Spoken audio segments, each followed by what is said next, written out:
Is anyone actually surprised? Like, seriously. Like, take a look at this administration. Take a look at the people running shit in this country. That same cabinet that only has one black person, and they put him in HUD. Is anyone actually surprised? Ghana recently spearheaded a resolution within the UN that acknowledges the tragedy of slavery, bringing forth a general resolution that sought to label the trafficking of Africans into slavery and all the actions thereafter the gravest crimes against humanity. And everyone liked that. No, wait, that's not right. Apparently, 123 of the 193 member countries liked that. 3, the US, Israel, and Argentina, actively hated it, so they voted against it. Maybe they didn't know that they could abstain. And 52 actively hated it, but didn't want to go down on the record as actively hating it, so they abstained. 27 of those abstentions being the member states of the European Union and the UK. Now, it's key to note that this wasn't a binding action, meaning that this was a general resolution within the UN.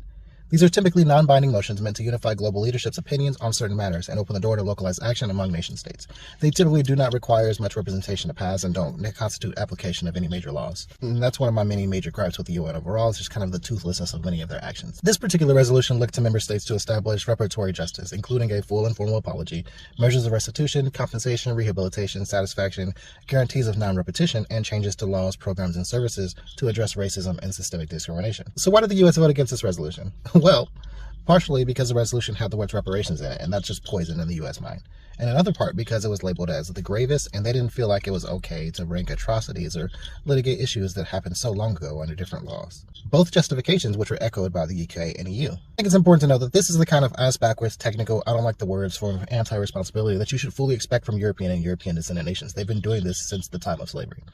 This response would have happened under any president at any point in time in history, including Barack Obama, because the mythos around denying the slave trade has been universally around shuffling the blame under hidden cups until people get tired of chasing the truth. The US especially has been working so hard to obscure the reality of the transatlantic slave trade behind propaganda that I encountered an editorial written by a black Republican saying unironically that reparations will be hard because it's just been so long that it's hard to tell who even needs reparation and who doesn't. Now, this isn't a doom and gloom post about how glum this is and how nothing will ever change and yada yada yada. This is a reminder that in order to see change, we must be willing to actively promote change. And part of that is learning enough to be able to give pushback to the idiots who spread this simple-minded critique of change. I'm talking about the anti-woke, critical race theory makes me feel sad because I'm too stupid to understand it, white guilt, slavery was a different time kind of bullshit. Slavery was a crime that relied on the perpetuation of actions that every single person involved at that very time knew was immoral. So much so that they worked to establish new laws retroactively to make it okay on the books. And the initial wreckage of that very act of establishing the transatlantic slave trade led directly to the subsequent actions that led to the wars, genocides, and exploitation that came after in the form of colonization and the present perpetuation of anti-African thought. If you don't understand or know any of that, pick up a book, start reading, and then start confronting some of these assholes, because the real slavery reparations are the friends you'll make along the way.